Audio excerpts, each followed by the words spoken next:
And I'm just going to tell you, this is sort of like my passion. I don't work in cancer, but I've had a lot of close, I'm sure everybody, how many people have had somebody that has had cancer, is in remission, or has died from cancer in their family?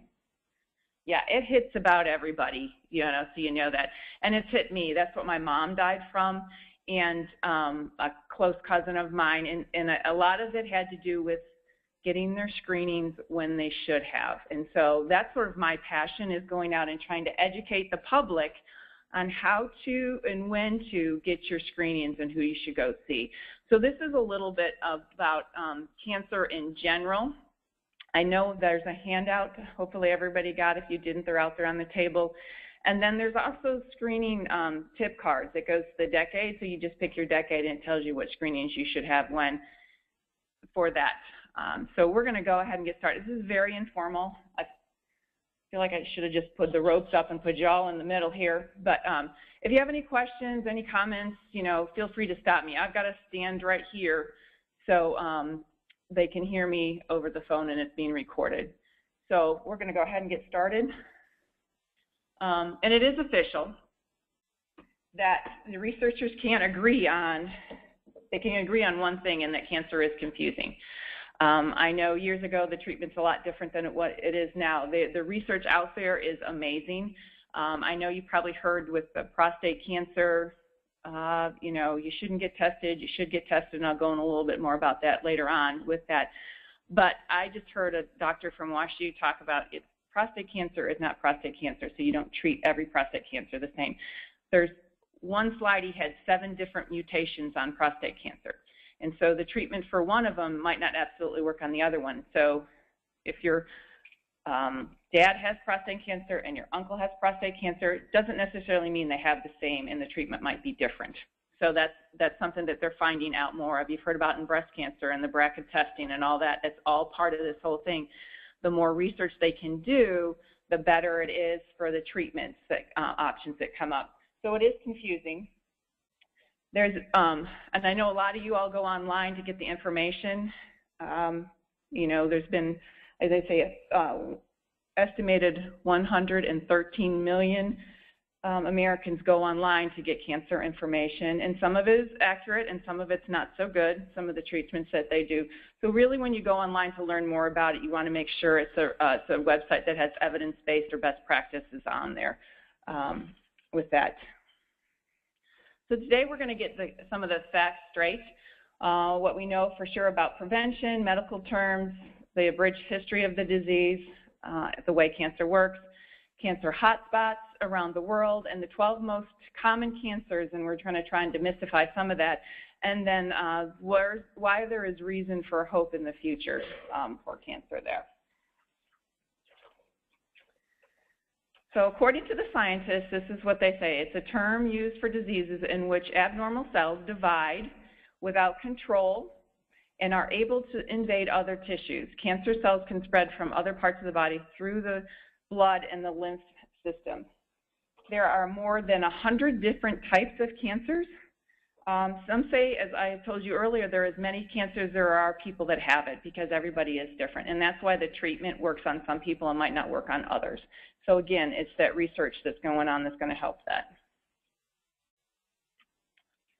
Okay, so you've probably heard some of the terms: carcinoma, sarcoma, leukemia, lymphoma, and the nervous system. And this is what they mean. So if somebody has a carcinoma, that means it's in their skin, their linings of the internal organs. So that sort of helps explain it a little bit more.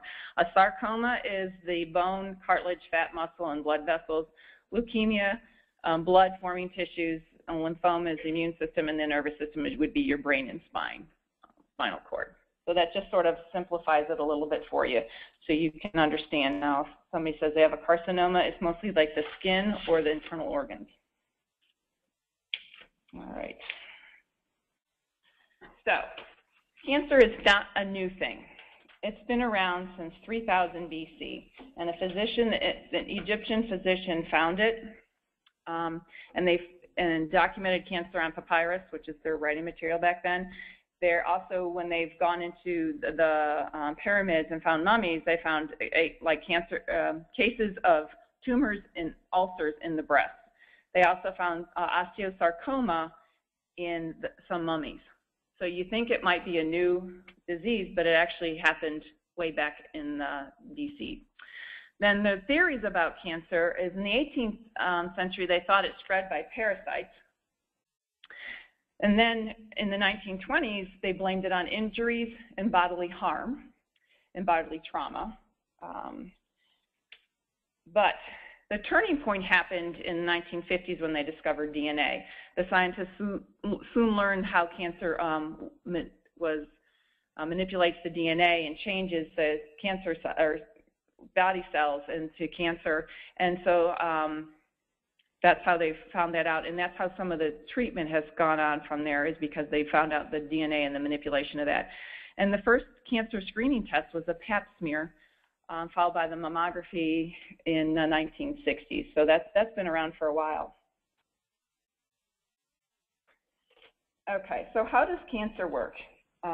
It's really abnormal cells and your cells die over time. You know, you reproduce cells in your body all the time. So the cells die and they go away. Well, these cells that are abnormal, they don't die. They just get bigger and grow. And cancer was defined by Hippocrates, and he basically said it was canceros, I think it was. And it was basically, they translated into Greek with meaning cancer, and then it's a crab. So it's the cell grows, the tumor grows, and then it spreads like the legs of a crab, and that's sort of how the name cancer came about through the Greek. So again, it's that grows, it can form into a tumor, and then once it gets to a certain point, it can start wrapping around your organs, and that's when it gets a little bit trickier to treat and have surgery and get rid of. So that's a little bit of the history of that. And like I said, the tumors are the abnormal collection of cells. It can be benign. They're non-cancerous. Doesn't mean they doesn't cause a problem, because benign tumors can keep growing back. You know, they go and have surgery. They think they get all the cells. Well, it keeps growing back. So that's the other thing. And then malignant ones are the ones that are cancerous and that they treat a little bit more aggressively. The symptoms of the tumor usually depend on the site where it's at. If you have a tumor on your spine, you might have the nerve damage, and so you might not be able to move as much. If you have a tumor in your liver, then it causes your liver not to function properly. So you might have that, or on your kidney, and your kidneys don't work as well.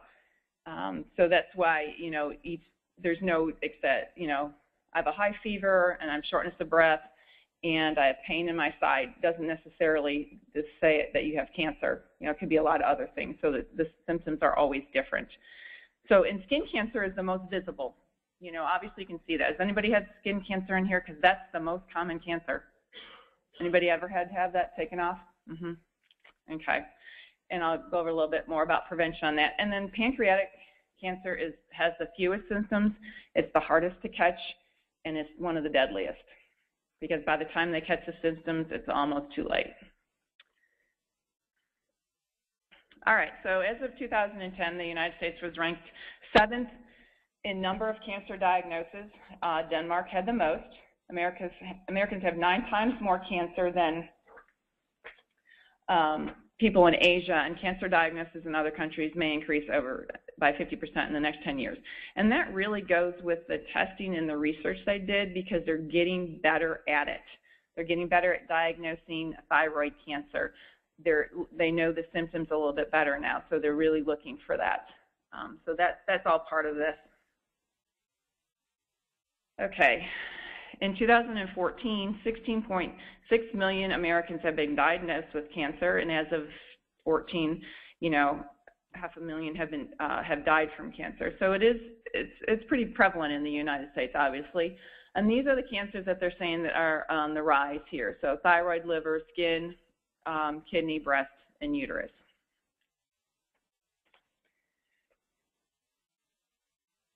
All right.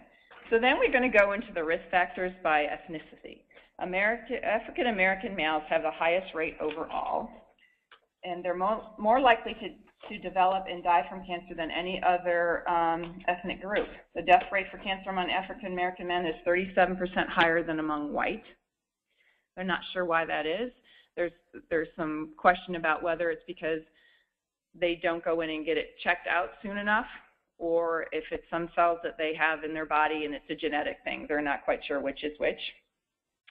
American Indian females have the lowest rate overall. Hispanic Americans and Asian Americans, this is uterine. They're most likely to see uterine, liver, stomach cancers associated with infections. In Caucasian females, it's the breast cancer risk is highest, and then in Caucasian males, it's the prostate cancer is the highest risk. So that just gives you an idea of, with your ethnicity, where you have the most chance of getting cancer. It's not necessarily true, but this is a probability, and they look for that. Any questions so far? Any comments? Okay, you guys are pretty quiet here. Okay. So we're going to go on to the next, the 12 most common forms of cancer in the U.S. for men and women. And we really start out with some of the least common and end up with the most common. Does anybody know what the most common cancer or death rate from cancer is? What cancer? Lung, yes. Very good. It's lung cancer. So that's the last one we'll end up with. So anyway, the first one is leukemia. Does anybody know anybody that had leukemia in their family? Okay. Again, leukemia, we sort of described that in a minute. It's a blood-forming tissue like the bone marrow. You know, how do you test for it? It's routine blood tests that may be detected. Who gets it? You know, here's a little bit about that. And on your sheet I gave you, this have all this information on here. So if you've been exposed to cigarette smoke, radiation, benzene, blood disorders, you're more at risk for this. Doesn't necessarily mean you'll get it, but you're more at risk. What happens? You have painful bones, your lymph nodes are swelling, and you bleed more easily in that. So then they just go into some of the treatment. So leukemia is the blood-forming one, so that's one of the common ones that they see.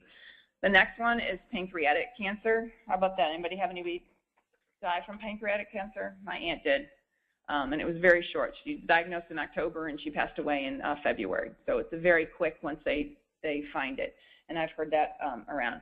So again, it's the tissues of the pancreas. Screenings include a physical exam, CT scan. By the time they have some of these symptoms, it's usually a little bit too late unless they find it by mistake.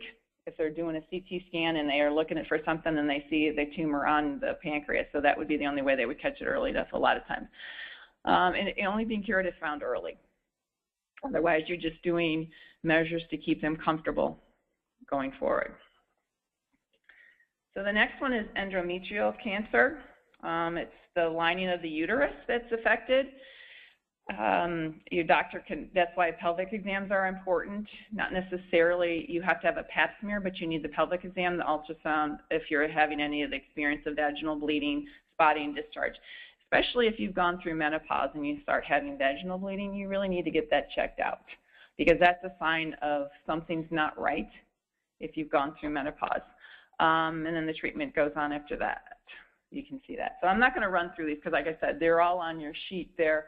I'm going to spend a little bit more time on the more common ones. Thyroid cancer, they're saying that thyroid cancer is now increasing in incidence. And, like, again, they're not sure whether it's because of there are more cases or they're just able to find it, diagnose it better now. So the thyroid gland is right here in your throat.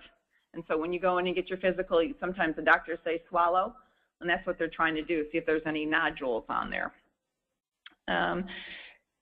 If you have symptoms, your doctor can feel for signs of cancer. The lump in the front of your throat, hoarseness of voice, swollen lymph nodes in the neck, trouble breathing or swallowing, throat and neck pain.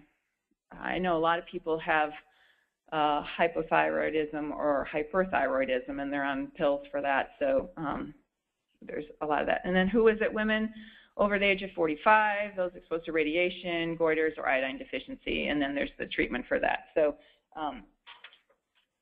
that one is easily treated there. The next one is kidney cancer. It's also called renal cancer. And again, you might have blood in your urine, persistent pain in your side, a lump in your side or abdomen, unexplained weight loss. So some of those things. And if you have any of that anyway, you should go see your physician because those are not normal. You need to go in and check with your physician. So again, who can get it? Those exposed to cigarette smoke, those who are obese, family history, excuse me, high blood pressure, and also at risk is over 55. And anytime you get over 55 or older and older, your risk for getting cancers increase, and you can see that. So the non-Hodgkin lymphoma, those are the immune system that you're talking about. It's also called NHL. That doesn't mean National Hockey League.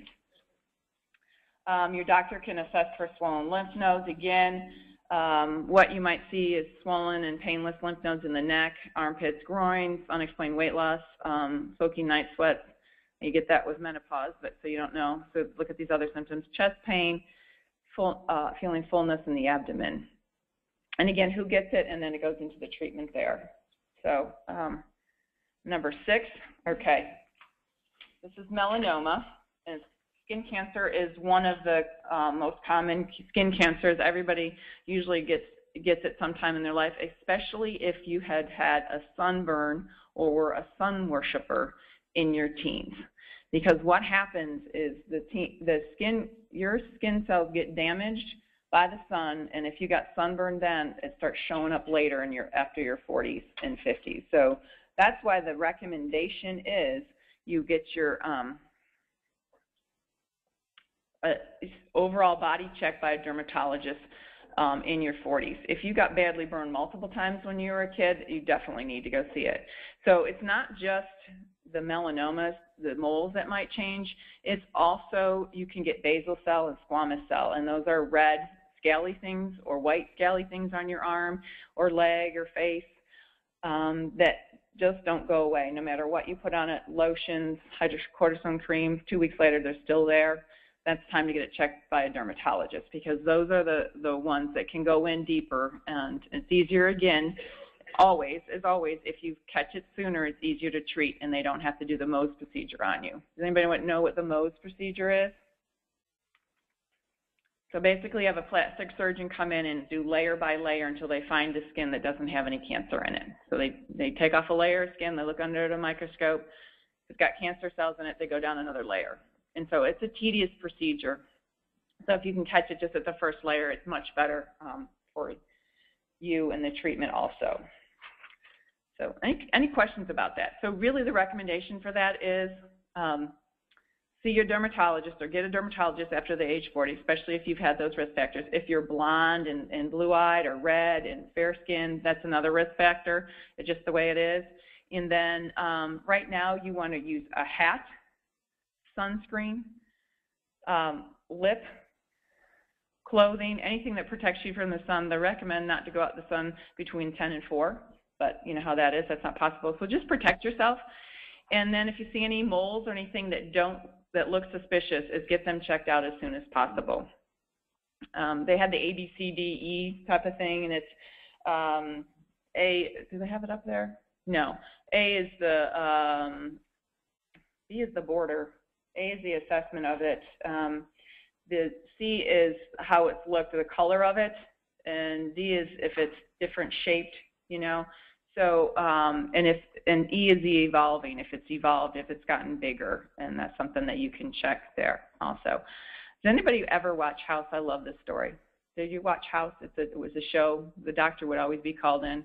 Did anybody ever see the one where they got the melanoma between the person's toes? They didn't know what it was, and he had a melanoma between his toes.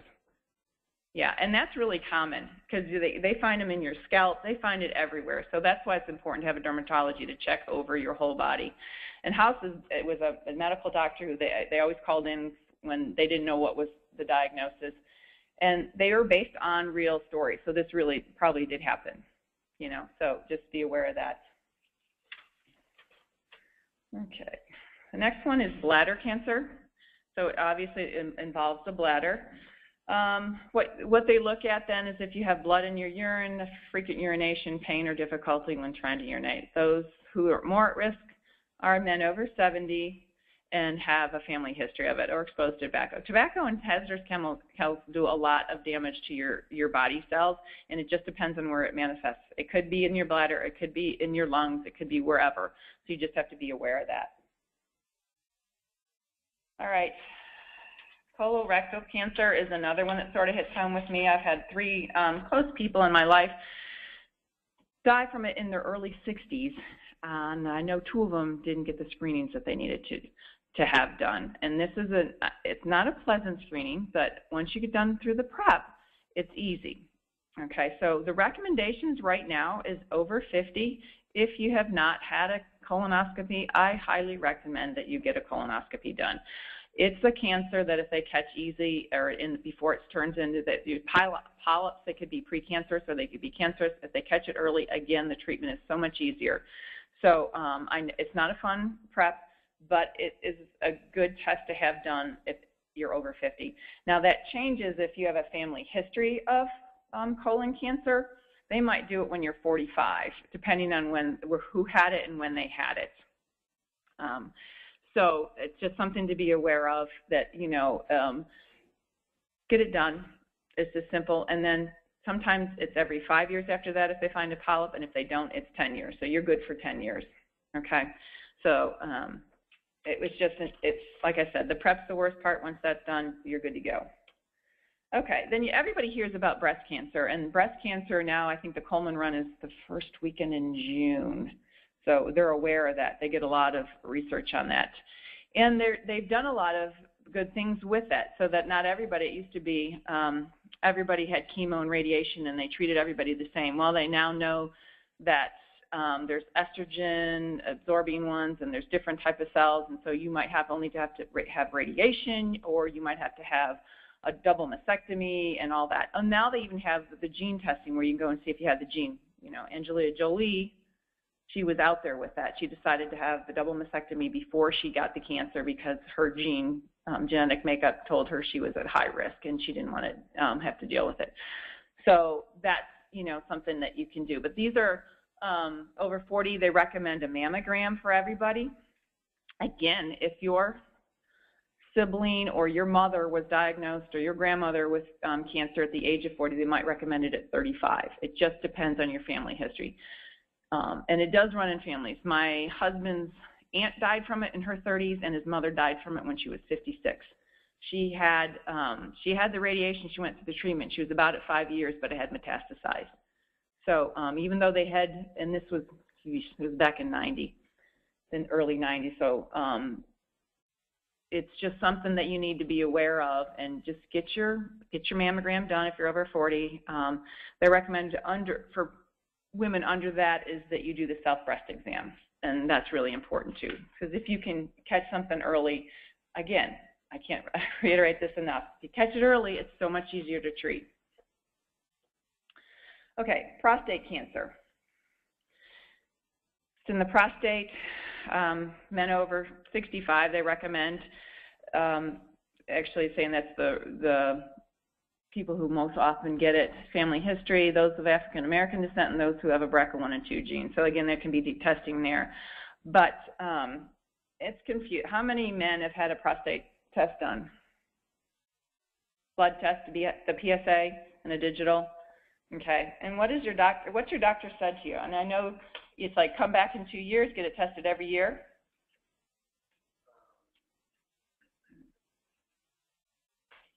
No? Yeah. Everybody did it. Everybody did the PSA, but they found so many positive and negative, and so the recommendations, and it's confusing to me. So I always say talk with your doctor or talk with your urologist, because I have a list here, and it's from 3 different governing things, not even the U.S. Task Force, that preventative medicine that came out and said don't get it done, but from the American Cancer Society, it says anybody over the age of 50, an average risk, they could get the PSA done. Age 45 with a high risk. The National Comprehensive Cancer Network, which is another one, recommends baseline PSA testing at the age of 45 to 49 and retesting at 50 in patients with a level below a certain thing, and an annual or biannual retesting in those with a level above a certain thing. And then the American Urology Association has another recommendation. So it's very confusing, and that's why your physician needs to look at your family history. And I say, it's a blood test, why not get a baseline? Because I've known a few people that said, oh my gosh, I'm so glad they caught this because I had prostate cancer. And it was the aggressive type. They call it watchful waiting. So if you might have they think you have prostate cancer, but they're going to wait and see what happens. They call that watchful waiting. And so it's just something to be aware of. So anyway, the American Urological Association recommends any man with a life expectancy less than 10 to 15 years, they recommend not to, under 40 or between the ages of 40 and 54 at average risk. So, you know, if you're reading that as a physician, or it's like, what should you do? But again, the more information you have, to me, it's the better. And again, the PSA is just a blood test, and they can just look at. They also think when your PSA level goes up aggressively, so if you got a PSA level as like a 0.7, the next time you did it, it was a 2. That's an aggressive change, and they might want to do something else, just get a scan or something on that. But if it just went up from a 0.7 to a 0.8, then they're just watching that. Hopefully that cleared some things up. But you know, if you look at the recommendations, they're all a little bit different on that. But if you have a family history of prostate cancer, I would be a little bit more towards the aggressive side on that, because it does find it's genetic. And then lung cancer, #1 in death. Obviously, it's in the lungs. There's no standardized screening method, but you can talk to your doctor with it. Persistent cough, trouble breathing, constant chest pain, coughing up blood, unexplained weight loss, fatigue. That seems to go with a few of the cancers here. Obviously, exposure to the cigarette smoke, radon, asbestos, and air pollution. A family history, or those over the age of 65. You also heard of the secondhand smoke. You know, people get cancer from secondhand smoke. So if they lived with a smoker for years and years, again, it's your genetic makeup, what your cells do at a certain time, if your immune system was down when you were exposed to it, all that plays into it. But the recommendation for a lung cancer screening is 55 to 75 years of age and fairly good health, and have at least a 30-year smoking history, and or either still smoke, or if you've quit within the last 15 years. They have a lung scan, and actually St. Luke's has that, and they were offering them for free. I don't think they are right now, but that's something just to be aware of, that you can get a scan done and just see if you have any tumors growing, because sometimes, again, you won't see it until after it's too late. Okay, so those are the top 12 most common cancers, and you're like, oh my gosh, I'm going to just walk out of here and you think you probably have a cancer. But these are the estimated new cases of cancer that will be coming up. Again, for men, it's the prostate is the new cases of cancer, if you look at this, and for women, it's breast cancer. Then it goes down to lung, and you can see the difference in the two right there. So it's lung, colorectal, urine, urinary, and bladder, and then it's lung, colon, or breast, lung, colon, and uterine for women. Those are the top ones there.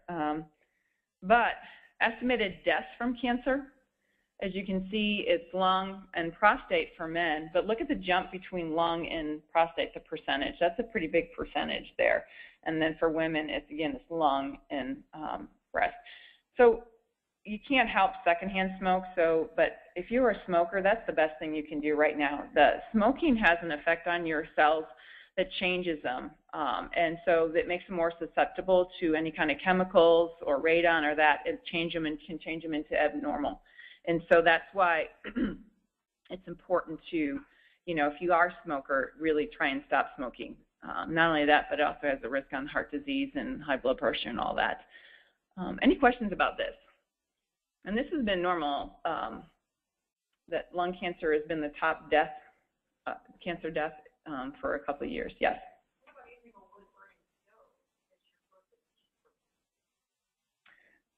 Wood doesn't have the chemicals. If you look at what's in tobacco, they have paint thinner and some other stuff in there, some chemicals that you're breathing in. I don't think the wood that you're using, hopefully, doesn't have paint thinner and other chemicals. If you look what is composed in a cigarette, there's other carcinogenic chemicals in there. And then you're just smoking that right into your lungs, too. With the wood, it dissipates a little bit with the burning. But again, that's something that you have to think about, too, if there's anything on the wood, chemicals on the wood, that you would not want to put that in your wood fire, because you could be breathing that in. That's a good question. Anybody else?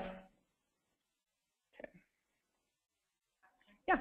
Of those cancers, if you are diagnosed, which one would be, like, this is the highest death, but what would be the highest percentage if you get diagnosed?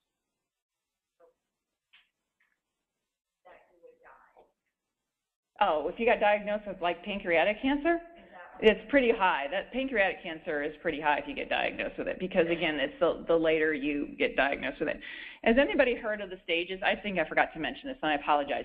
There's stage 1, 2, 3, and 4 of cancer. So stage 1 is the less developed type of thing, so your cancer's still in a good place. It could be very well cured. It might not, depending on where it is. Stage 4, it's very developed. It might have gone through into your lymph systems. You got it in different sites, and it's much harder to treat if it gets outside. It's not encapsulated like it's just in your pancreas. But, well, that's what happened with my mother-in-law. She had breast cancer that then went to bone cancer, and then once it gets into bone, it's not good because it's already in your blood system, and that's what helps the abnormal cells go. It's the blood system. So once it gets into your blood system and travels, then it can go anywhere. My mom, that's what happened to her. She had uterine cancer. It traveled to her brain and then to her adrenal gland. So it's very hard to get the cancers out of the brain. They thought they might have, but they're not sure because they can't do chemo. They have that blood-brain barrier there, so it's radiation and that. So again, so it's where it's the cancer. I mean, not to say that if you get cancer, you're going to die from it, but it's also what stage it gets caught at that really makes a difference too. Okay, so food and cancer. There are no miracle foods, unfortunately. Wouldn't it be great if we said, okay, everybody go eat this and you won't get cancer, your cells will be normal?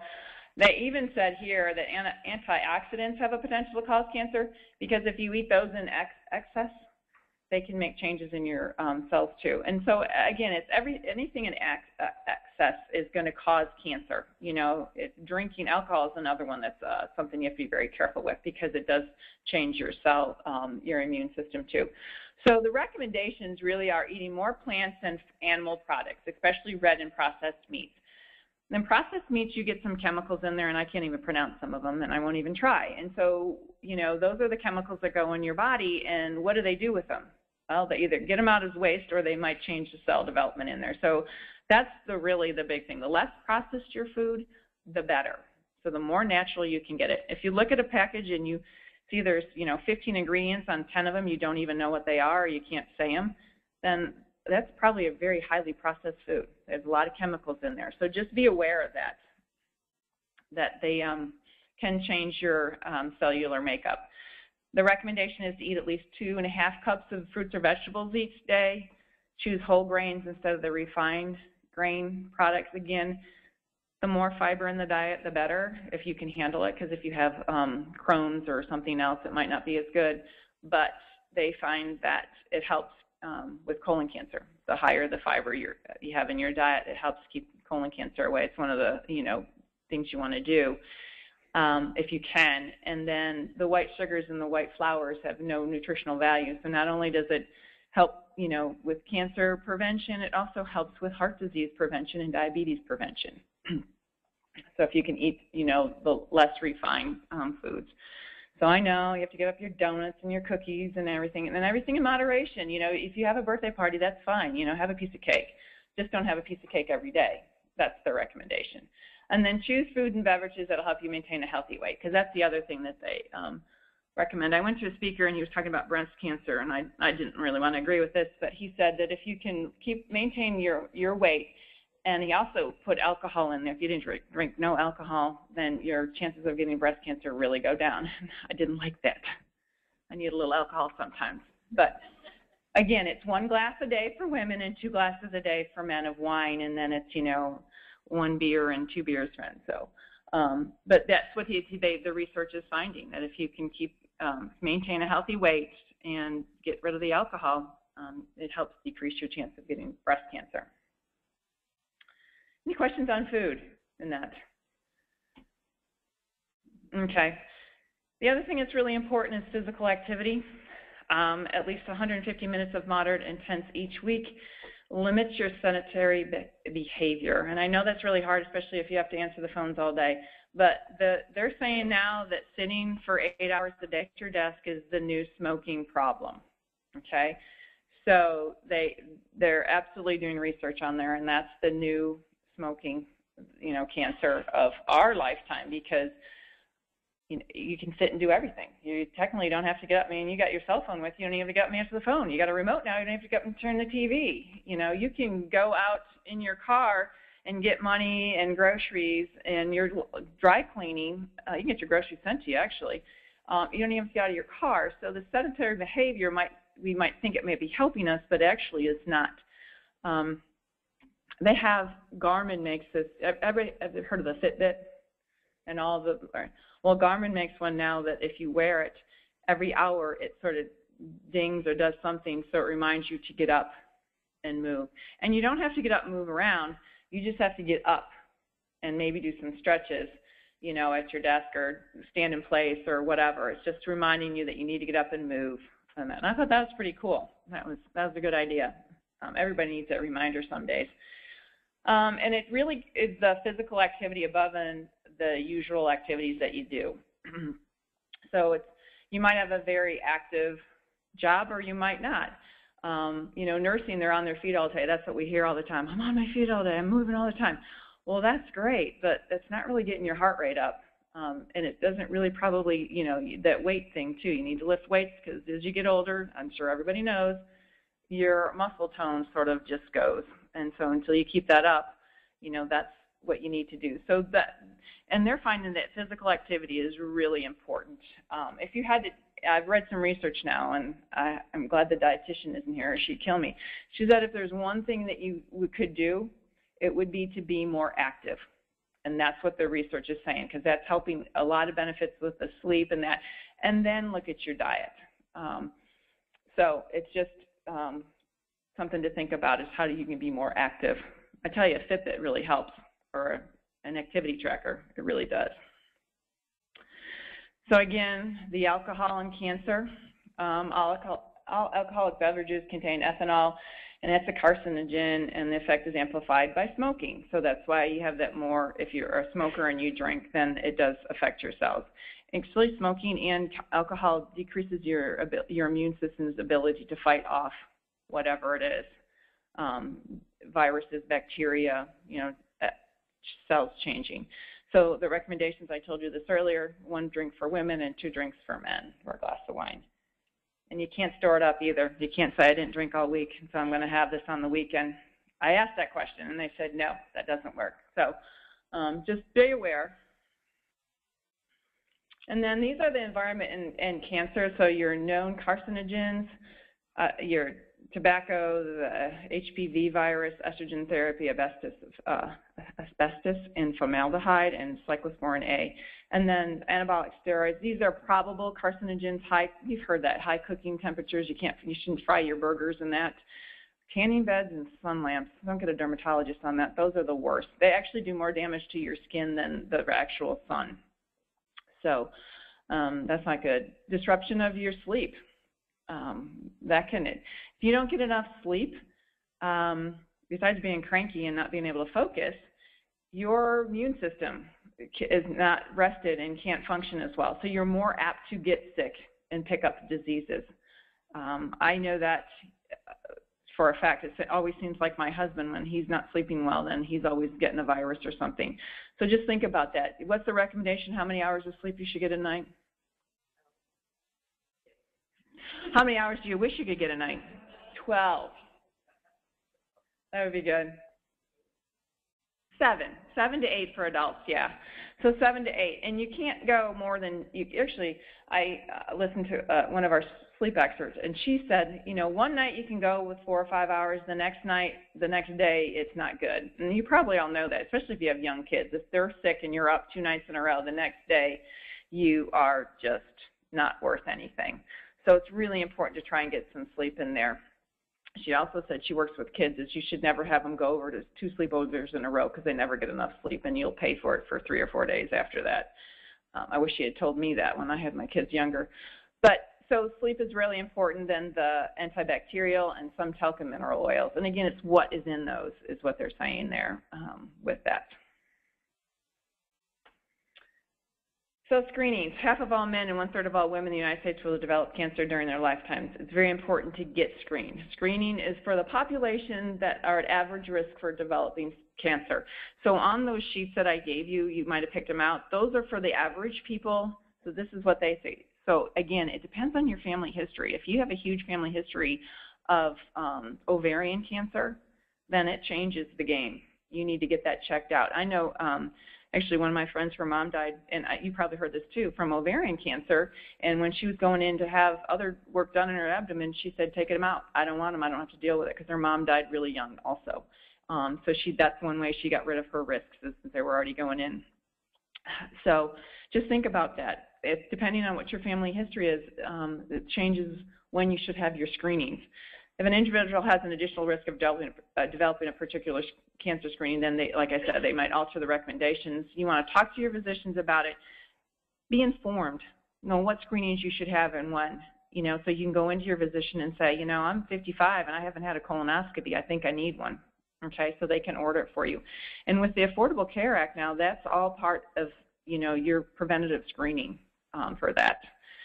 And the overall goal of screening is to lower the number of people who die from cancer. Again, if you don't know you have it, you can't treat it. And if you don't treat it, it's going to grow. So you need to get in to get screened and to find out what you have.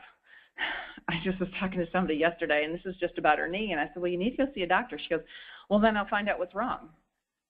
And I didn't know what to say to that at first.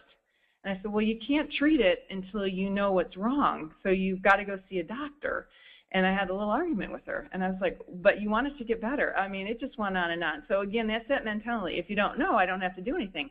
Well, if you don't know and you have this cancer and it's growing, then that's not a good thing for you for your treatment. So again, get the screenings when you're supposed to, and you might be pleasantly surprised that you don't have anything that you have to worry about. Okay, so the death rate is declining for cancers, and I think it's because they're doing a lot more research, and they're making, it's not just, one cancer treatment for all. They're really trying to focus on the person and what kind of cancer they have, even in breast cancer and prostate cancer, like I told you. Cancer prevention and treatment will shift from smaller centers and offices to hospitals for the best equipment and expertise. And every year we're finding better and faster detection methods through biomarkers for lung cancer and density screening for breast cancer.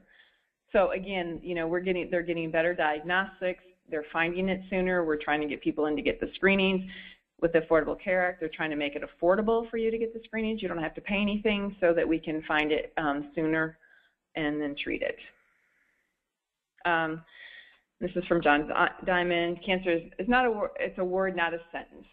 When you heard cancer probably 10 years ago, a lot of people thought it was a death sentence. Well, it doesn't necessarily mean that now anymore if you can get it treated. And cancer can take away all of my physical abilities. It cannot touch my mind, it cannot touch my heart, and it cannot touch my soul. And that was Jim Valvano. Does anybody know who Jim Valvano is? Not a clue. He was the NC State basketball coach, and he coached the winning team. I can't remember what year it was. 80s? Help me out here. In the 80s.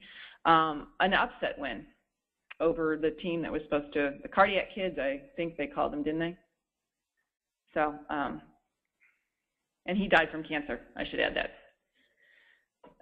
Okay, so this is what you want to do. You want to take control of your health and reduce your cancer risk. So stay away from tobacco.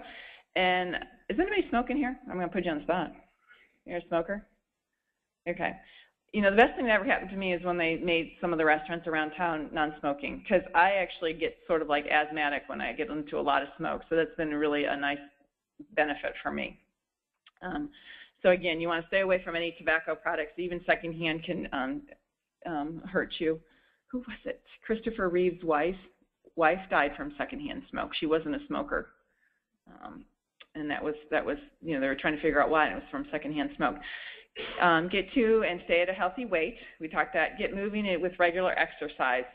The more the better. 10 minutes at a time, 15 minutes better, but the more you move, the better it is. Eat healthy with plenty of fruits and vegetables. Limit your alcohol if you drink at all.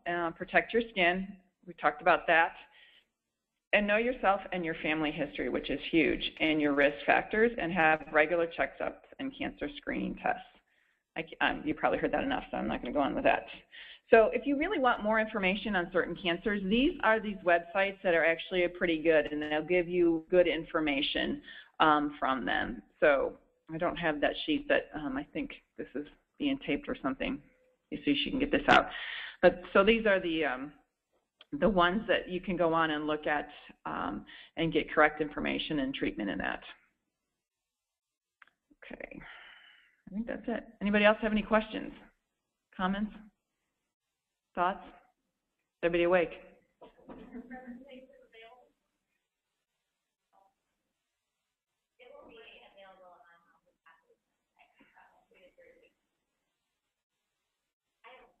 Mm-hmm. So, if DT scan, if we got it, would that like show cancer? Yeah, it should be able to tell. They can show where something is abnormal, and they might do it with contrast to get a little bit more definite scan of that. Okay. It will show from certain cancers, like they have the leukemias and that kind of stuff. But it depends on the cancer. You know, if they're looking for something, then they're going to do certain scans and certain testing for that. You know, more likely. Yeah. But there you got your leukemias, your lymphomas might have some in the blood test too.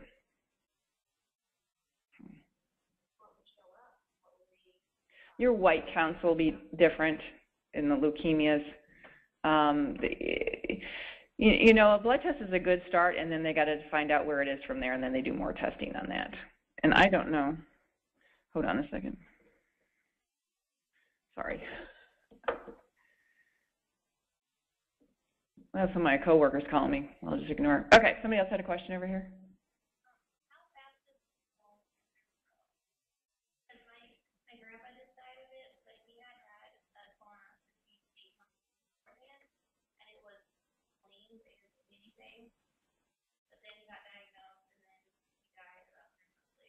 Wow. Yeah, it usually doesn't grow that fast, but again, if it's a cancer that's fast growing, then I could see that. But 8 months ago, he was clean, no polyps, no anything. Wow. That is not normal. That's not normal. Usually, you'll start having, you know, you have symptoms of like the bloating or the bleeding or something, rectal bleeding, and they'll start checking it out. And then they go from there. And, you know, because both the people that I know died from it, it was probably 4 or 5 years. They went through treatment and went on and just metastasized. So, yeah. Was, yeah.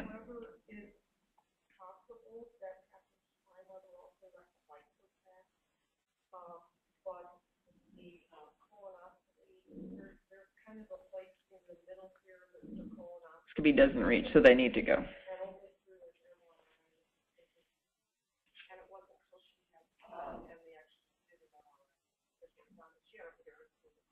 True. Yeah. That's true. Yeah. Your colon is miles in there, so them trying to go up and find it all it can be tricky. So it's the best that they have right now. If they think it's something, if she has the pain, they might go down and do an MRI, something like that. But yeah, but it is unusual, but it's not uncommon. It sounds like. Yeah.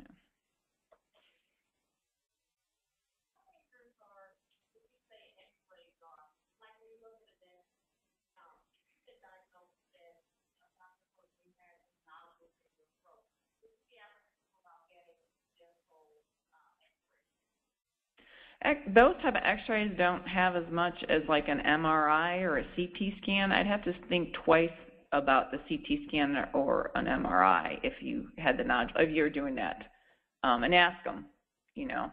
But the x-rays for it's less than even a chest x-ray for your dentist. So you're probably okay with that. And just ask them, do I need to have this every year, or can I have it every other year? I know they do it every year, don't they? Yeah. And if your teeth hasn't changed, then you could probably say, how about every other year? So you're not going to the dentist anymore? You need to go to the dentist. Oh.